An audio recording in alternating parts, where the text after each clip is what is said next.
Alright, so I'm going to do a video game vlog, and I don't know how long this is going to take because I am backlogged. I watched about 100,000 different things over the course of the last video game vlog, and I think even the last video game vlog, I hadn't even mentioned that I watched Folia, Dear Father. It's been so long since I watched it that I don't think I could do a proper review for it because it was that damn long ago that I watched it. So we're going to talk about first.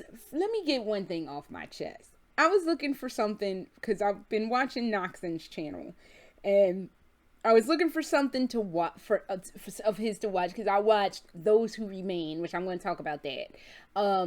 But here's the very first thing, at least today, that's up on his page is Siren Head Retribution. I can't with these Siren Head games, y'all. I tried to find the horror or the horrific, like validity in Siren Head. I can't find it. I can't find it at all. It is absolutely ridiculous. And every time I try to watch somebody do a Siren Head video, I'm just like, the first thought I have is, yeah, I think Siren Head in real life would be way more annoying than he is scary. Because it would just be somebody going, in your face for like 20, 30 minutes till you just walk away annoyed and disgusted because sirens aren't scary. Like, I guess they are, and depending on the context, you have sirens alerting you to, like, God forbid, war situations, air raid sirens. You have hurricane warning sirens, which I think they're all the same sound. It's like the change going from regular shit to, ow, thank you, Raven Pepper, going from regular shit and you got to go into the other world of Silent Hill. But as a whole situation, Siren Head is just not scary. Look, people, I was with you 100% on Slender Man. Slender Man had no fucking face and was like 200,000 feet tall. That shit is kind of fucked up and scary. I can see it. Like, okay, that's a little fucked up.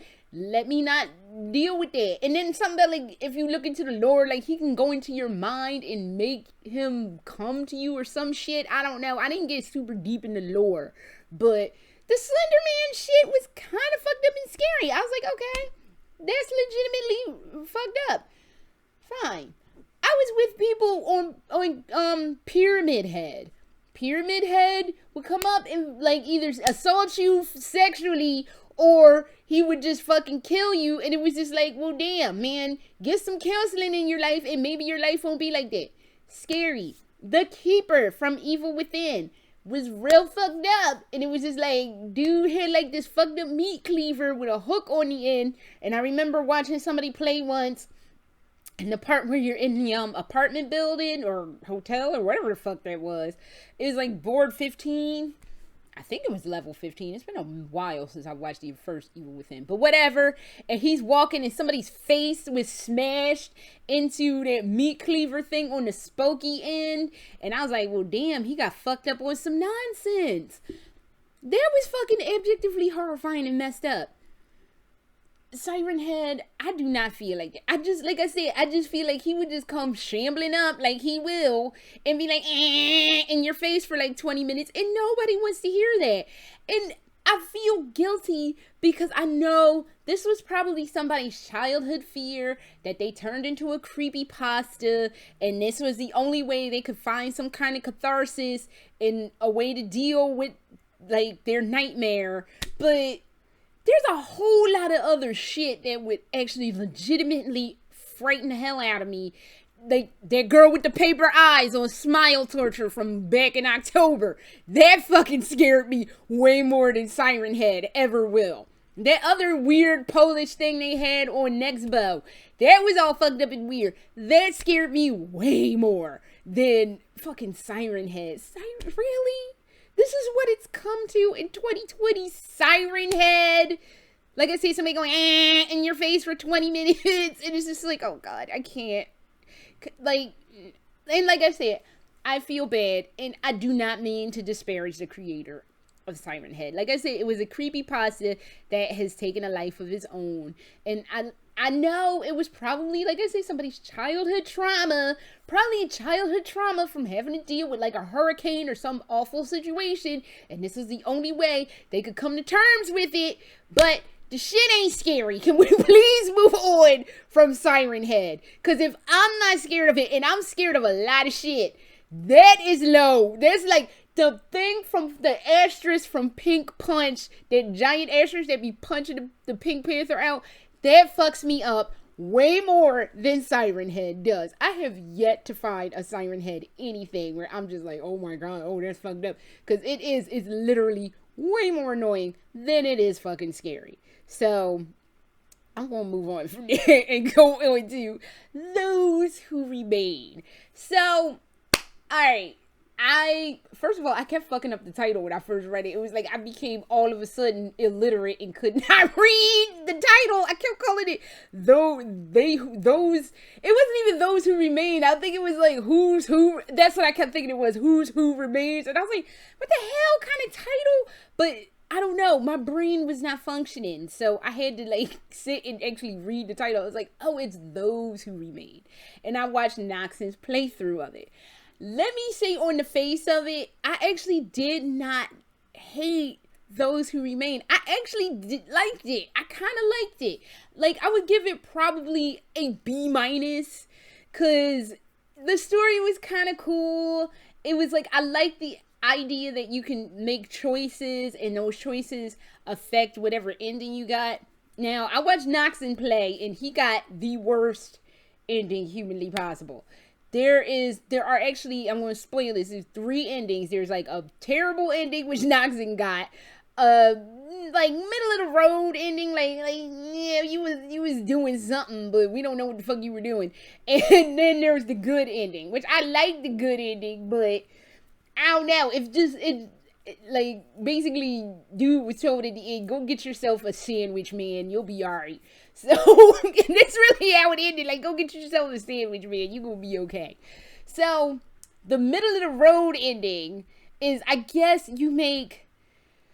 There's a couple choices because it boils down to this girl is getting tortured. Of course, there's some guy looking for his wife. Oh God, I almost forgot about that. I don't know what made me think about it.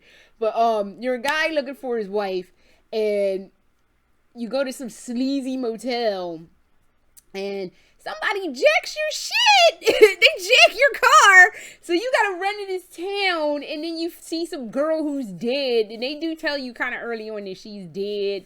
And I appreciate the name. Her name is Annika. That's the main character of my last fan fiction I wrote, which is kind of, I like that. So, but that's just my own personal weirdness.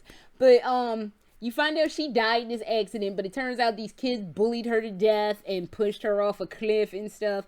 And you have to make snap judgments whether the people who caused her death and tried to cover it up, do they deserve to like be forgiven, or do they need to just burn in hell? So I'm not gonna lie, I would probably, if I was to play it, get the middle of the road ending, because there are some people intermingled in all this fuckery, I'm drooling, that are intermingled in all this fuckery who don't exactly have anything to do with the Annika girl and her mom going through what the fuck they were going through.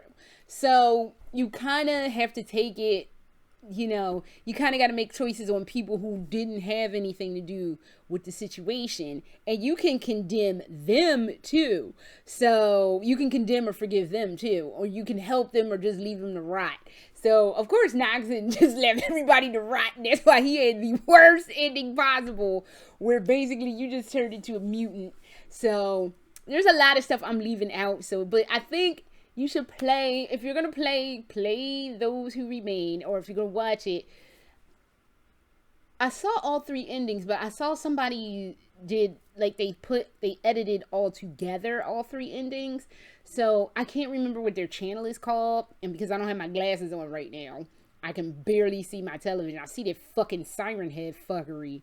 But, like, I can't remember like the person, but just check it out. I think it was actually a really good game. I was pleasantly surprised. I don't know what I was expecting, but that was actually, it wasn't, I ain't have, it's like I said when I was watching it, I was like, I'm watching this, I'm enjoying it, and I don't have any beef with it. So that's why I'm like, I would give this a solid B minus. Like, I don't have any beef with the story.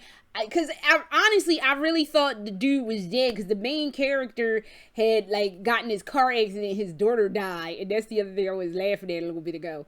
But he kills, not only did his daughter die, his wife, he and his wife make it out okay, but the woman who was driving the car driving the car that I guess he hit, had a stop sign impaled through her, and I could not move past that stop sign part, because I was looking, I'm like, how the fuck did that happen? It's like, how do you end up impaled through a stop sign? Like, that should not have happened. That was like the city's fault for not installing that stop sign properly, because when she get impaled straight through. I would have even probably given it a little play if like the stop sign fell and like slashed her face, like half her face off. But she was literally impaled through and through with the stop sign, and I was stuck there for like the rest of the afternoon, and every time I thought about it, I just was on the floor, because I'm like, that shouldn't have happened. So check out Those Who Remain. It was actually good. I ain't have no beef with it, so there is that. So I will have to find where the links are so I can post the links in the description, but check it out. It was actually not a bad ride. So I don't know. I want to talk real quick about Streets of Rage 4 and how I'm yet to finish it. I just keep playing up until till I get either tired of playing it, or usually up to where you get to Chinatown. But I just keep playing the shit over. I need to finish it, but I need to probably finish it, because then I could just play my favorite parts. But yesterday, I was looking at some of the extras, and they tell you the character, like, backstory. So apparently, Axel, after the shenanigans in Streets of Rage 3, fucks off and leaves the police force and goes to meditate and do karate or what the fuck ever in the woods, and that's what he's doing with his life. That was what his life was talking after Streets of Rage. So the new chick in it, Cherry, is Adam, the black guy that was in the very first game that you rescue in the second game. That's her dad, and she wants to try to help clean up the streets of the city. I forget what his name is. He has like robotic arms. He was hurt in I want to say like some kind of industrial accident, but the company was pretty much like, we're not going to help you with your medical bills. So he goes to Dr. Zan, and Dr. Zan gives him like prosthetic robotic arms, because that's just what Dr. Zan does. And I was just like, okay, that's fine. So, and he wants to help clean up the streets. They mentioned Dr. Zan, of course, because Dr. Zan is the man. His name is Gerald Zan. And it was like, first I was like, what? And then I was like, yeah, I could see him being Gerald Zan. So basically, Dr. Zan was betrayed by the Syndicate. That's why he was with them in Streets of Rage 3. And he just does like robot shit now for like good and not for evil. And Skate, they briefly mentioned Skate. Like, Skate's Adam's little brother, and he just likes to skate and do that. And then we come to my homegirl, Blaze. Blaze apparently was kicked off the force because she punched the commissioner because they got into a ethical dispute. When I read that, I was on the damn floor. And you had to fight the commissioner, so the next time I play that, I'm just like, didn't I punch you already? I hate fighting that commissioner. He full of shit. I hate going and I hate fighting that slag chick on board 3, because she gets on my fucking nerves. Here's the thing with me in Streets of Rage. I have completely lost my passion for fighting games. I used to enjoy fighting games back in the day. I can't bring myself to play a fighting game anymore. I'll sit there and play Streets of Rage till the end of fucking humanity, because Streets of Rage is my shit and I can't get enough of playing it. That was the best $30 in my life at present. So I don't even know, but I needed this Streets of Rage 4, and I'm so glad I bought it. I'm so glad they bought it out. There was some minor talk about potentially having a Streets of Rage 5. Tell me where and when, and I will fucking do that, because Streets of Rage has gotten me through a lot of just like, because it's just a lot going on out in the universe right now, and it's kept me from going off the deep end of the pool. So I don't know how it is. I've lost my passion for fighting games, but I will sit there and play a beat 'em up till the cows come home and be like, fuck yeah, because again, that was the best time I have spent all through this whole whatever fuck situation. So kudos on whoever did that. And I need that soundtrack too to pile onto that. I need that soundtrack in my life. That soundtrack is popping. Or like as I heard today, it slaps. That joint slaps real hard. So yeah, I gotta figure out where they selling that soundtrack so I can get it, because I got some of the music. I got the music from that boat board in my ears right now. I'm probably gonna have to play Streets of Rage in a little bit, but that'll be in a little bit. I wanted to talk briefly about Resident Evil. Let's just say blanket state Resident Evil as a whole. We're 16 minutes.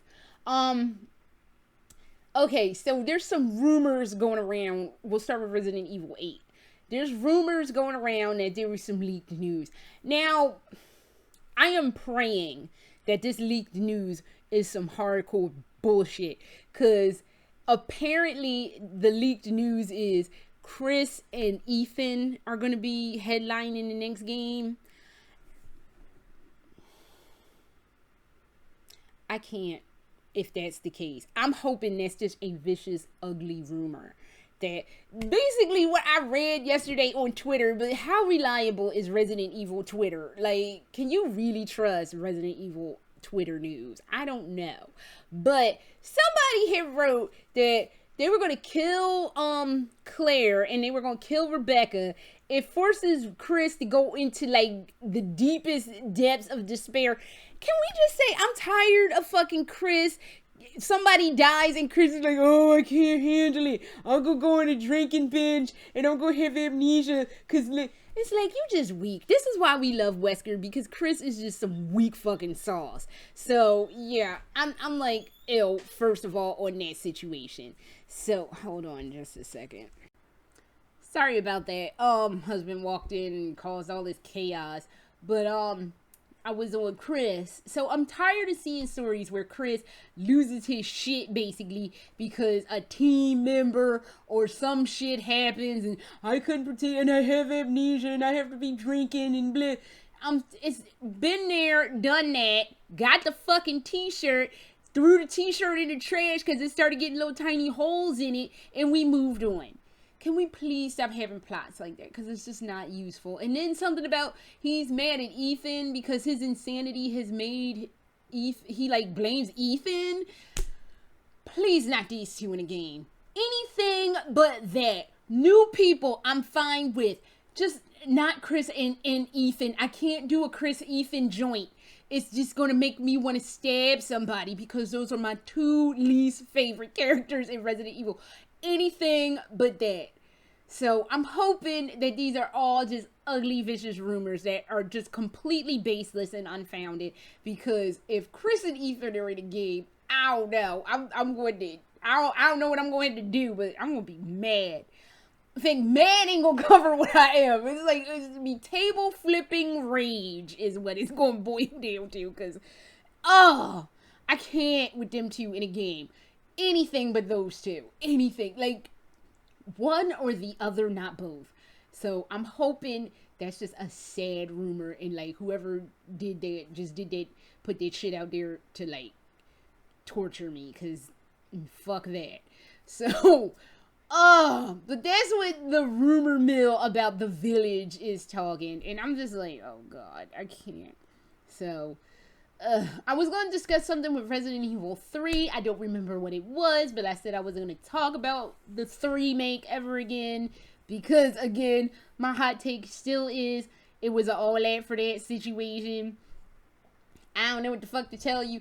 So, I feel kind of weirdly vindicated, and I'm kind of glad that it sucked. Because, like I said, I got a lot of grief for that one. So, I was just like, oh, well, motherfucker. That's just what the fuck happens. So, there is that happening. So, briefly, because I don't want to get too deep into this, because I heard Sony was shutting shit down. I finally figured out what the nature of the rumors were for The Last of Us, which is coming out in 18 days, since today is the 1st of June. I finally figured out what the rumor mill was, and even my husband, because he happened to be in the room when I was watching the thing about what the rumor mill was, and he was just kind of like, the fuck? He's like, I don't think I want to play this. And I was just like, ooh, okay, like, I don't understand how we went from this situation to over here, and it's not, it, I don't even know. So, I am hoping those, like, I don't know. I'm hoping that it's unfounded and baseless as well, but pretty much the general consensus is what they're attempting to do is kind of stupid. And I have to agree, and I'll watch it and I'll make my assertions then, but for me, see, I don't want to say something that people are going to misconstrue as either transphobic or homophobic, but in my mind, if you're in a post-apocalyptic situation, I don't think any of that stuff matters. I mean, in all honesty, that's something for when you're in a society where people are comfortable. If you're in a society where your primary objective is to survive, everything else is fucking secondary. Essentially, you're running from monsters. You're trying to, like, not fucking get killed by monsters. There's no room for anything else. It's like it's just no room for anything else. And I don't see how they're planning to shoehorn that into The Last of Us. And then, like, there's, like, a cult situation. So, like, did they, like, sort out the clicker situation? Because, again, I don't see religion also being a factor in a post-apocalyptic story.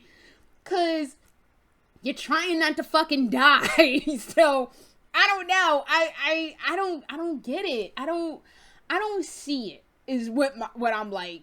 According to the rubric, I don't see any of it. It's just like all that does not seem like something that would be important to the story on a post-apocalyptic scene. So I don't fucking know. It's coming out in 18 days, and we'll see. They were like, no, it's out of context. So I guess we will see what we can see when we see it. But I don't know. I'm thinking it might be. Oh God, I'm hoping it's not gonna be a situation like the fuck was that game? With Bikey McGee and them. Oh my God, the game. I never finished it. Like, I watched the ending, but I never got through that last 3 hours. I just could not bring myself to do it.